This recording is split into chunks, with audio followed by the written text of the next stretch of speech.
Halo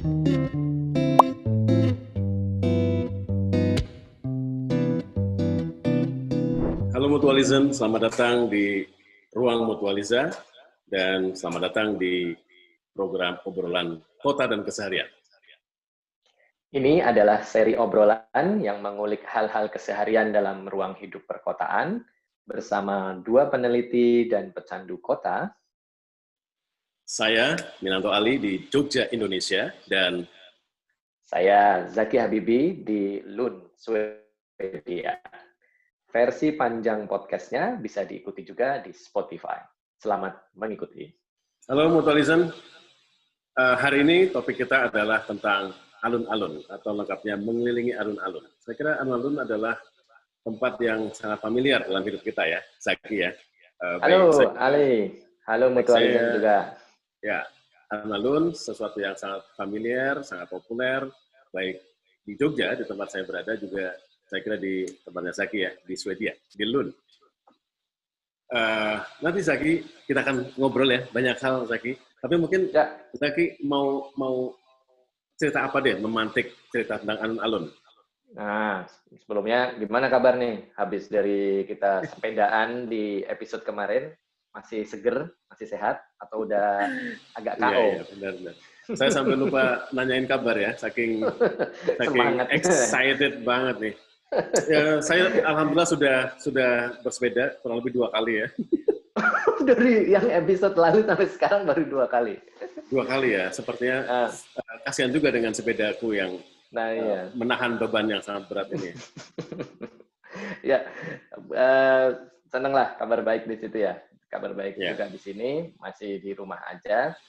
Dan kali ini meskipun dari rumah kita mau ngajak Mutualism keliling nih ya, ceritanya keliling. Nah, kelilingnya tuh mengelilingi alun-alun. Silahkan mengelilingi ini bisa diartiin mau jogging, muter-muter, atau mau apa. Tapi yang jelas, mungkin ya.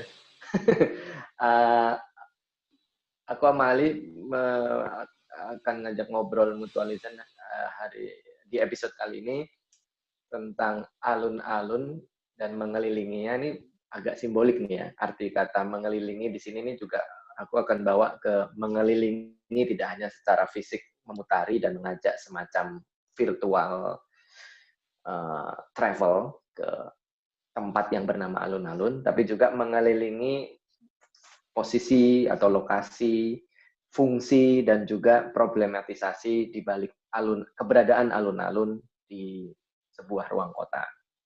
Tapi sebelumnya, kenapa alun-alun dan kenapa juga penting untuk melihat alun-alun? Ini lagi-lagi buat Mutualism yang hidup di kota, sering ke pusat kota, alun-alun atau tempat sebut sebagai alun-alun udah jadi bagian dari keseharian ya, Lia. Udah kayak otomatis gitulah. Zaki, kalau di Jogja kita kebayang ya, alun-alun itu bentuknya seperti itu. Ya betul. Kalau di kota lain, kotamu mungkin ya, itu seperti apa ya alun-alun itu? Ya, aku mungkin harus mulai dari penamaan dulu ya, karena kata alun-alun ini memang buat Mutualism yang tinggal di Jogja atau pernah mampir ke Jogja, kebayang banget ya. Atau orang kawan-kawan yang juga tinggal di beberapa kota, terutama di Pulau Jawa, kata alun-alun ini sudah familiar. Langsung kebayang kan? Ada betul. Tempat, lapangan terbuka, dan biasanya di pusat kota, dikelilingi oleh bangunan-bangunan atau landmark kota tertentu yang menjadi ciri dan jadi pusat. Tapi kayak Ali tadi bilang, nanya juga di kota itu sendiri, aku akan mulai dari penamaan ya, karena alun-alun sendiri sebenarnya tidak identik hanya merujuk pada satu tempat yang bentuknya selalu sama, lokasinya selalu sama. Misal ya, kalau kita dari segi bahasa aja. Di bahasa Indonesia tuh yang lain apa sih selain alun-alun tuh ada pusat kota, itu bisa disebut juga. Atau ruang terbuka, sebenarnya belum tidak selalu taman ya, tapi ruang terbuka kota. Kemudian misal dalam bahasa Inggris, dia seringnya disebut istilah generiknya adalah square. Atau the square, karena biasanya di kota selalu ada yang utama, yang benar-benar di pusat kota, the square. Kemudian ada beberapa square-square lain. Dalam bahasa Swedia, dia kadang disebut sebagai Storget, yang artinya kurang lebih secara harafiah juga mirip dalam bahasa Inggris, yaitu big square, storyed. Square selalu identik dengan tanah lapang juga, Zaki. Ya, tanah lapang. Nah, mungkin istilah bahasa Indonesia yang benar, tanah lapang di pusat kota. Dalam bahasa Arab, dia di kota-kota yang berbahasa Arab, dia juga arti harafiahnya juga square, karena istilah yang disebut adalah midan. Midan ya?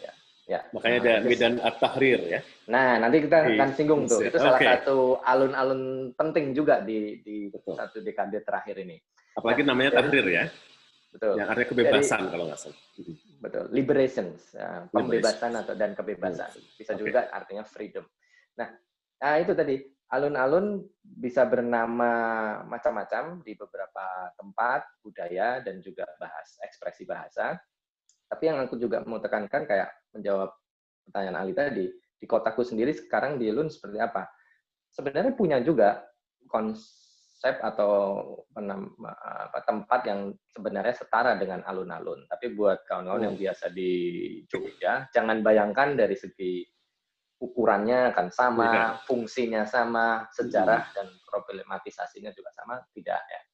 Tapi pada dasarnya alun-alun atau apapun namanya, kayak square, midan dalam bahasa Arab, atau storyed dalam bahasa Swedia, dia adalah kayak Ali tadi bilang, sebuah tanah lapang terbuka yang letaknya kurang lebih selalu berada di lokasi yang identik dengan pusat kota.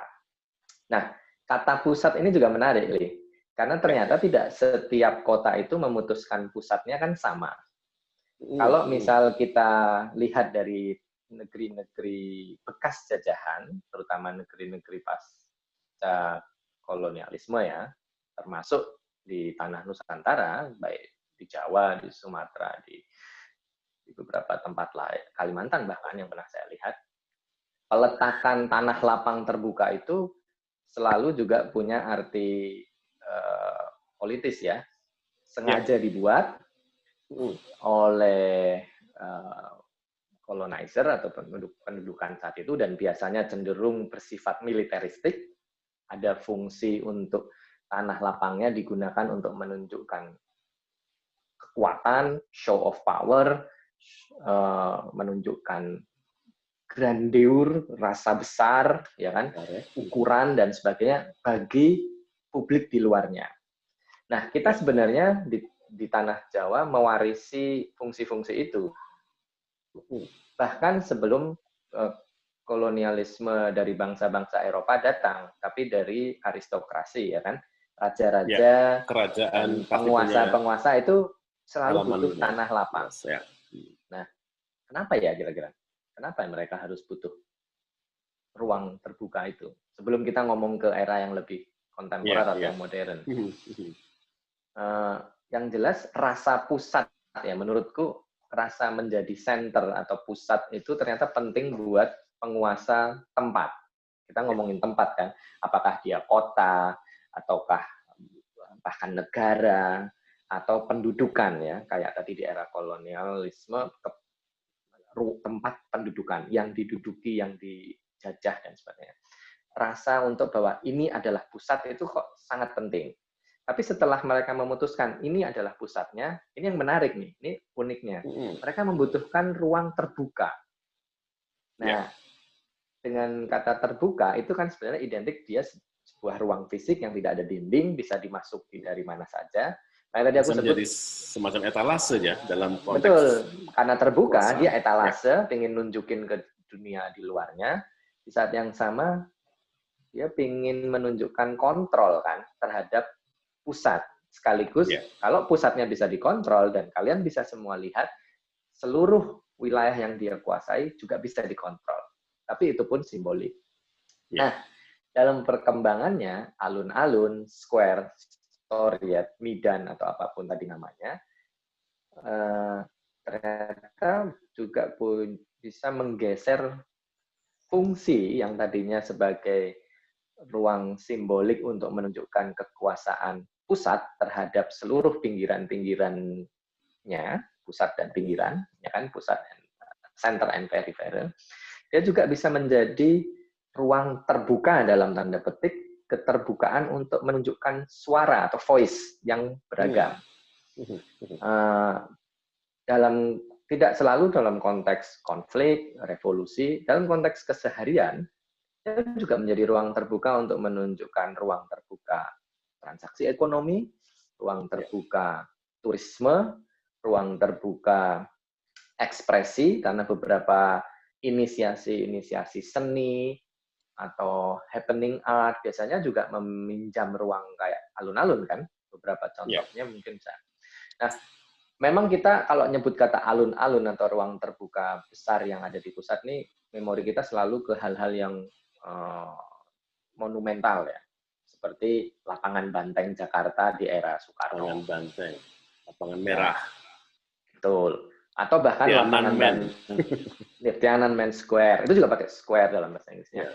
Nah, lapangan Banteng kalau kita mundur lagi, bahkan sebelum Soekarno melabelinya dengan lapangan Banteng, tempat fisiknya sendiri sudah dinamain Waterloo ya, Waterloo Plain, square juga dalam bahasa Belanda untuk menunjukkan kekuasaan Belanda lewat peletakan monumen-monumen seperti patung Gubernur Jenderal J.P. Kun, kemudian patung singa, bahkan orang setempat waktu zaman itu Batavia juga menyebutnya sebagai lapangan singa karena ada simbol singa untuk merayakan kemenangan koalisi tentara Belanda, Belgia, dan Inggris kalau tidak salah saat mengalahkan Napoleon di Waterloo di akhir abad 19. Nah, dan mereka butuh menunjukkan itu di tanah jajahan tentang kekuatan militer dan sebagainya. Nazi Jerman di Perang Dunia Kedua, di awal Perang Dunia Kedua juga menggunakan alun-alun di Nuremberg ya untuk menunjukkan kekuasaan militeristiknya. Kemudian tadi di Cina dengan Tiananmen Square, di Korea di Seoul juga mereka menguasai itu. Dan tentu saja yang nggak kalah penting, yang lebih kekinian tadi Maidan At-Tahrir atau Tahrir Square di pusat kota Kairo di Mesir. Sejak Januari 2011 menjadi dan berlarut-larut, itu paling kompleks tuh ya.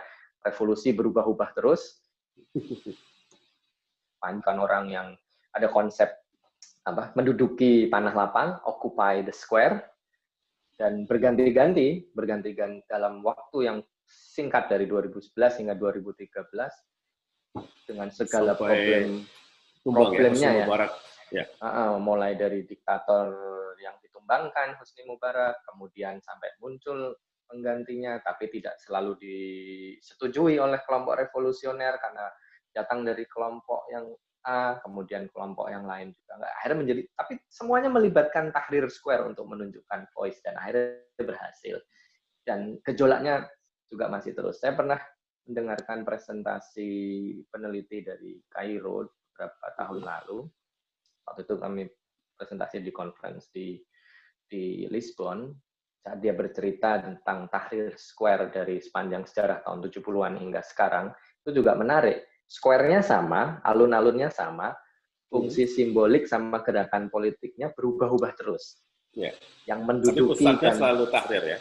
Nah, pusatnya selalu Tahrir. Kalau tadi kita udah sempat menyebut pusat dan soal keterbukaan, sekarang kita juga mungkin bisa melihat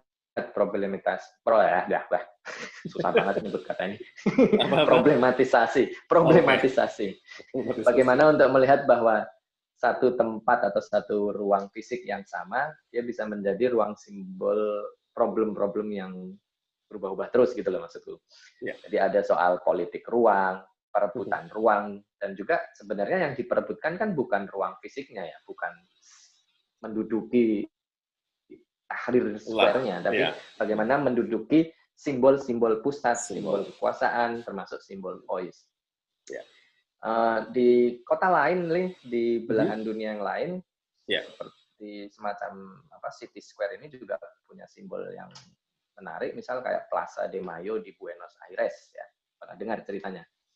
Gimana itu? Gimana lagi? Salah satu square di Buenos Aires juga banyak square tentu saja. Plaza de Mayo menjadi penting karena sejak era demokrasi dan mereka menggulingkan diktator yang kemudian di era tahun 70-an, 80-an terutama mereka menculik anak-anak muda, menculik aktivis-aktivis, dan sampai sekarang tidak jelas nasibnya. Mirip Indonesia juga di era diktatoran Soeharto zaman Orde Baru hingga akhir masanya. Nah, ibu-ibu dari para korban penculikan ini demo dalam bentuk berkumpul menggunakan kayak semacam kerudung putih gitu ya. Kerudung putih yang itu simbol popok karena itu anak-anaknya, dan ditulis nama anaknya dan tanggal lahirnya setiap Kamis. Nah, kenapa ini yang popok ini? Itu karena simbol anak-anaknya kan yang karena anaknya diculik ya oleh rejim. Simbol. Nah, yang menarik kan yang demo yang menginisiasi adalah ibu-ibunya. Ini bukan kemudian student atau sesama mahasiswa yang kemudian bersimpati, tapi ibu ini udah melibatkan emosi yang luar biasa kan. Hubungan ibu dan anaknya hilang diculik oleh diktator. Setiap Kamis mereka berkumpul, awalnya inisiatif kecil, lama-lama mengundang inisiasi besar di Plaza de Mayo, Buenos Aires, Argentina, yang kemudian menginisiasi gerakan-gerakan serupa. Kalau kita ingat di Jakarta ada aksi Kamisan di depan Istana Presiden, juga untuk dengan pola dan spirit yang sama. Penguasa ya. Betul, menuntut penguasa meskipun rejim telah berganti, tuntutannya sama. Diturunkan, tapi menuntut bagaimana penyelesaian kasus-kasus yang belum tuntas ini. Nah, semua menggunakan, kita nggak sedang bicarain tentang isu dan konfliknya ya di sini. Di obrolan ini kita membicarakan mengapa semua aksi-aksi sepenting itu membutuhkan tanah lapang di pusat kota.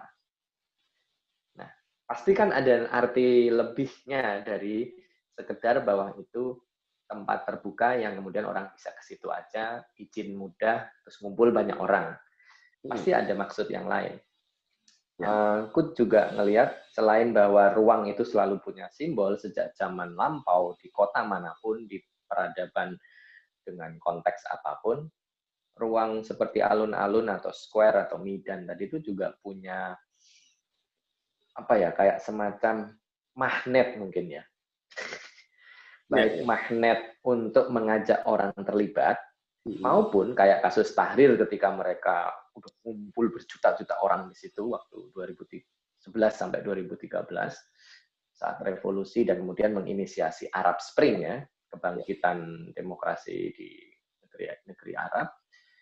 Itu juga punya magnet daya pikat bagi publik di luar kota itu menurutku ya. Karena kalau orang ngumpul di stadion itu jumlahnya juga ratusan ribu kan. Contohnya, tapi dia tidak punya magnet untuk luar yang gegap gempitanya dan membuat orang memperhatikan voice apa yang sedang dibawa.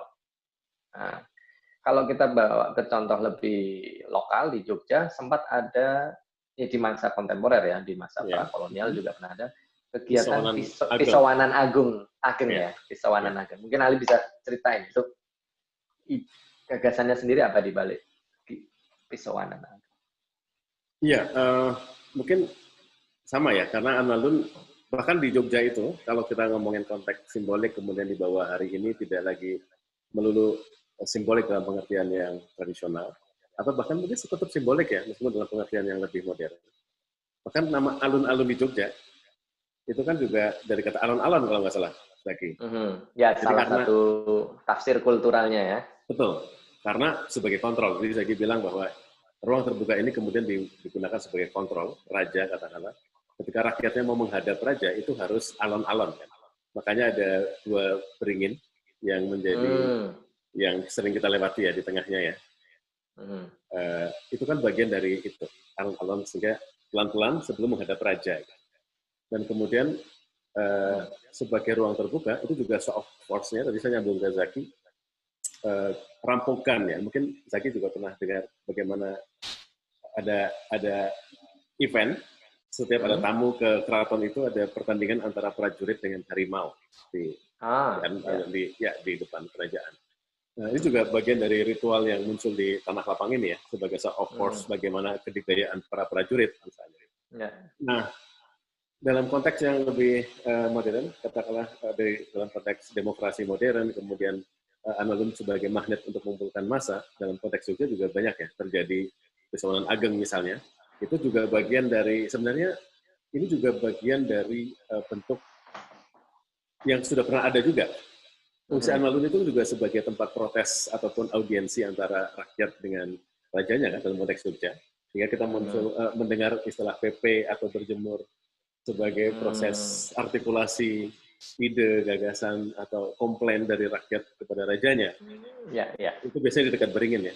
Nah, Pesawanan Ageng juga spiritnya sama, kalau nggak salah. Bagaimana biasanya rakyat meminta pada rajanya untuk melakukan sesuatu. Itu aspirasi rakyat yang langsung disampaikan secara langsung di tanah lapang ya. Kalau nggak salah di tahun 98 ya, Zakias, Pesawanan Ageng ya, ketika rakyat Jogja meminta Sultan untuk maju sebagai presiden, kalau nggak salah, calon presiden. Dan kemudian yang lebih belakangan Pesawanan Ageng dalam konteks undang-undang lebih politis, betul, undang-undang keistimewaan. Pada saat Jogja sempat diobok-obok kalau nggak salah ya, dalam istilah beberapa istilah politis. Kemudian rakyat Jogja merasa terpanggil dan kemudian ada pilihan-pilihan politis yang ingin dilakukan oleh rakyat Jogja kepada rajanya. Kemudian munculnya undang-undang RUU Keistimewaan Jogja, kemudian juga bahkan banyak lagu-lagu yang muncul ya, Saki, kita dengar Jogja Foundation dan sebagainya bikin lagu tentang Jogja. Ya. Jadi kalau aku lihat secara umum,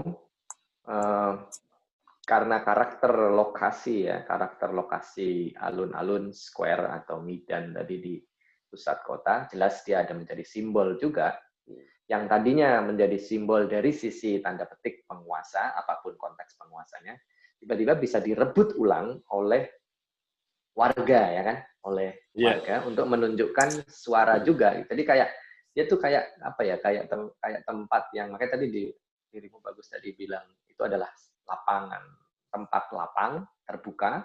Jadi karena dia terbuka, dia bisa gonta-ganti gitu. Yang sedang menunjukkan suara dan kuasa.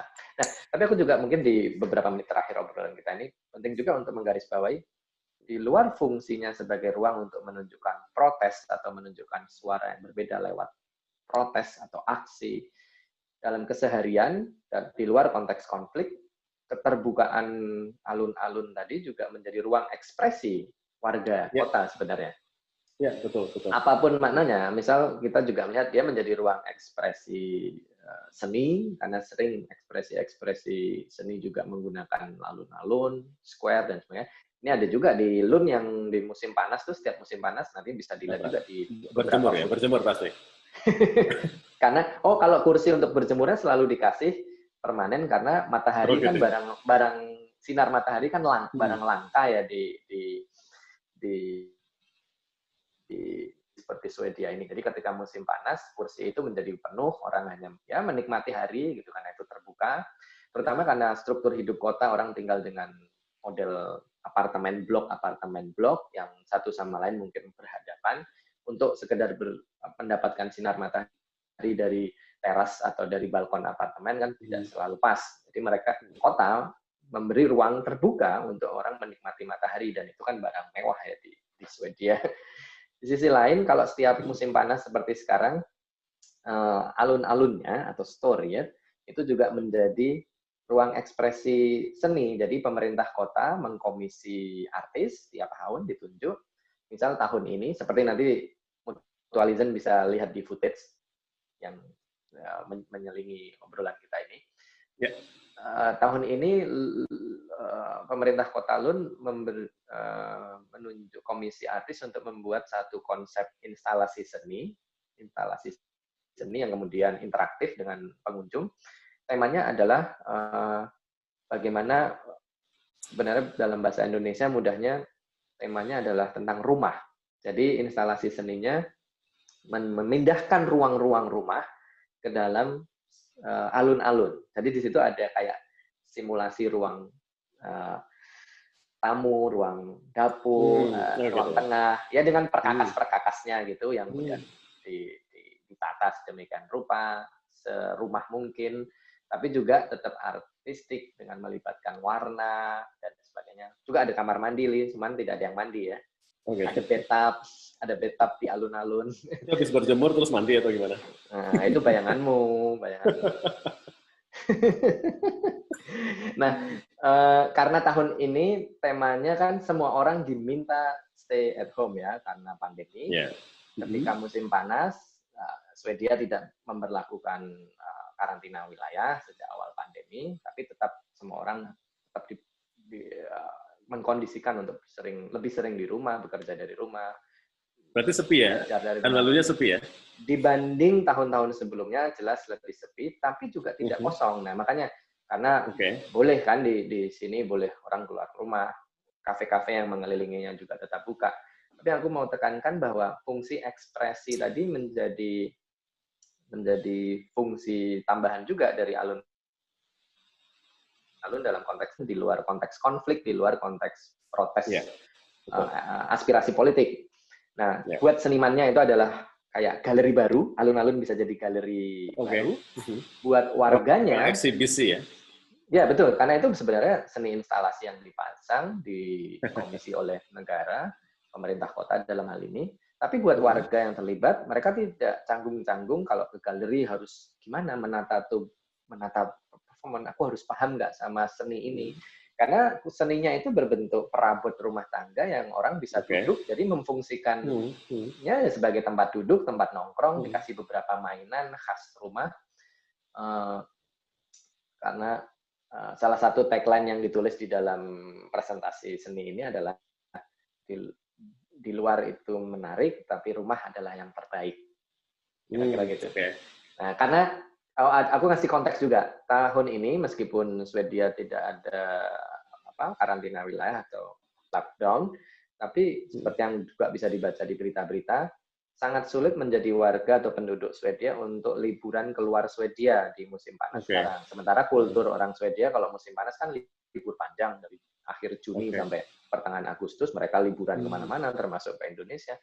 Tahun ini kan banyak negara nggak mau nerima orang Swedia. Gara-gara kabarnya yang disiarkan kan Swedia nggak ada lockdown, berarti di sana virus sudah berkembang kemana-mana gitu. Nggak ada ini ya. Banyak yang menolak turis-turis atau pelancong dari Swedia, dan juga saran dari otoritas di Swedia juga menyarankan untuk tahun ini musim panas pikniknya di dalam negara aja.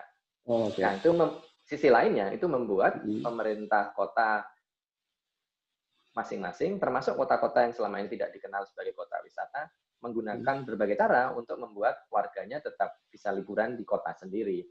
Nah, dalam konteks penggunaan alun-alun tadi atau story ya, square-square kotanya juga kemudian belakangan dikemas lewat, ya ada unsur city beautification-nya sih, mula-mulanya ya, aestheticization of place, gitu ya, dengan ornamen-ornamen baru, ornamen-ornamen khas, tambahan.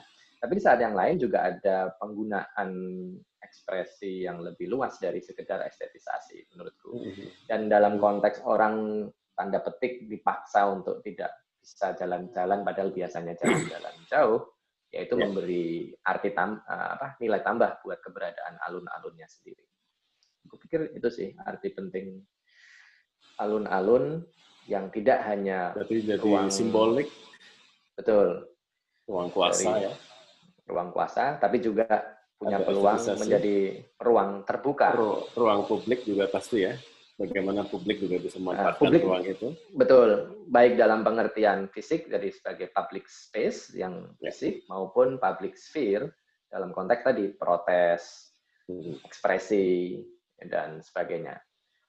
Jadi kali ini kita udah ngobrol mengelilingi alun-alun, tidak hanya alun-alun lor dan kidul di Jogja, tapi juga sudah ke lapangan Banteng dari masa prakolonial hingga kolonial hingga sekarang, sampai ke Tahrir Square, Midan Tahrir. Tapi ada yang menarik Zaki, terkait dengan alun utara dan alun kidul ya, dalam konteks Jogja ya. Dua alun-alun ini kan sebenarnya juga punya ketegangan simbolik juga sebenarnya. Utara sebagai halaman keraton dan Alkit sebagai halaman belakang sebenarnya kan. Yang kalau kita lihat dari dulu, mungkin kita sering ada sekaten di alun utara ya, di Jogja misalnya. Bahkan kadang dangdutan juga banyak ya.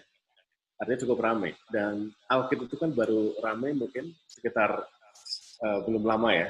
Artinya muncul beautifikasi, estetikasi Alkit itu kan muncul belakangan sebenarnya. Dan kalau kita melihat berefleksi dari alun itu, kita bisa menemukan banyak sekali akhirnya pedagang, ada batu ronde dan lain-lain. Kemudian juga ada mainan-mainan, mungkin saya pernah ya mainan. Oh ya, betul. Terus apa ini masangin ya, tradisi masangin itu kan yang awalnya adalah hanya untuk pejabat kerajaan ya. Itu sekarang kan bisa digunakan oleh orang-orang biasa juga untuk main ke sana, mencoba untuk masuk di antara dua beringin misalnya. Pernah coba juga ya? Ya. Kemudian ada alat-alat olahraga. Kalau kita perhatikan ya di pinggir-pinggir Alkit itu kan ada mainan buat fitness, olahraga itu ya.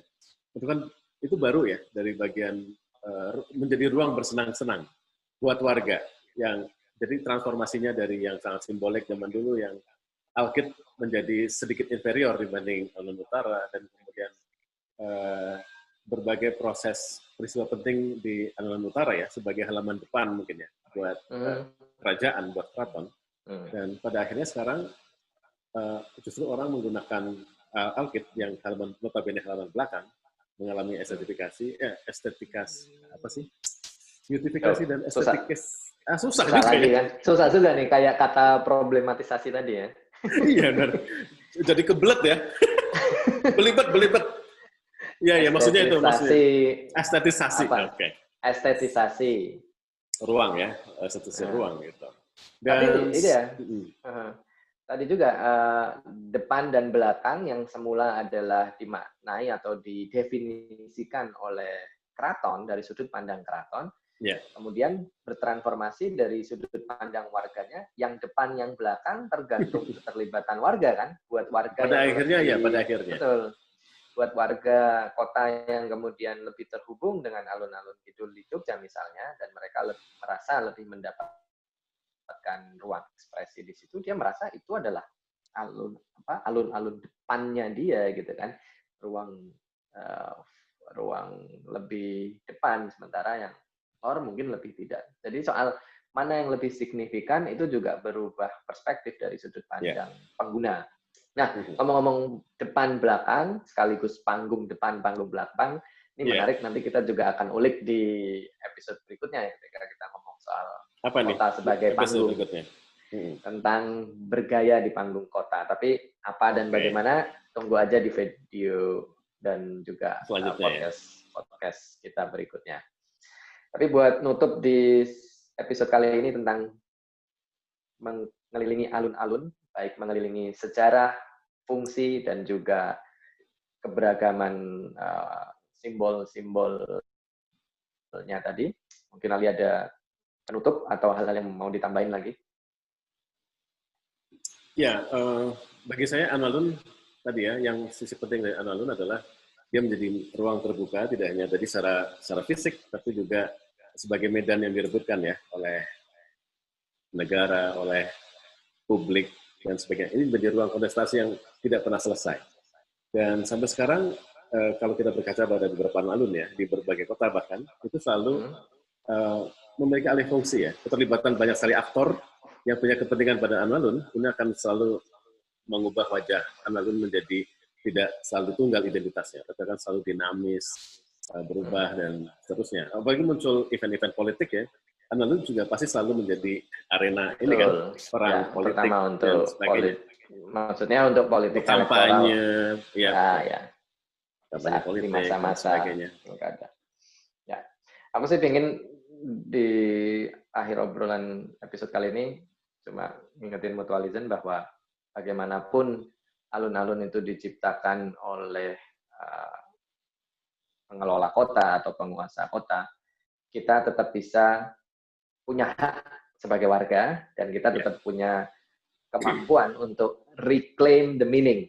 Kira-kira bahasa kerennya gitulah. Reclaim the meaning, supaya esensi alun-alun sebagai tempat lapang terbuka tadi juga tetap bisa kita manfaatkan dalam konteks keterbukaan ide, keterbukaan gagasan, keterbukaan ekspresi, yang seperti esensinya tempat terbuka dari manapun, dia bisa dimasuki dari mana saja dengan gagasan yang beragam seperti apa saja. Karena menurutku pentingnya keberadaan alun-alun atau square di sebuah kota adalah untuk keterbukaan yang seperti ini.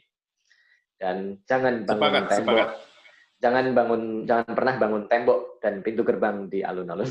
Atau nanti bahkan namanya parkiran ya, bahkan parkiran bawah tanah ya, itu nggak boleh juga. Karena nanti fungsinya berubah. Fungsinya berubah. Oke Ali, terima kasih banyak udah nemenin ngobrol di episode obrolan kota dan kesehatan kali ini. Saya jadi kangen alun-alun nih, karena udah lama kan di rumah terus. Ngomong-ngomong kangen, tadi yang kita juga lupa bilang, sekaligus yuk kita ke sana sekarang. Biasanya di alun-alun itu banyak jajanan-jajanan enak. Iya, iya. Nah, apalagi di musim panas manapun, ya. Di kota manapun, dengan karakter kota apapun, pasti banyak. Kalau di Jogja ada wedang ronde dan sebagainya. Mie rebus, jagung bakar.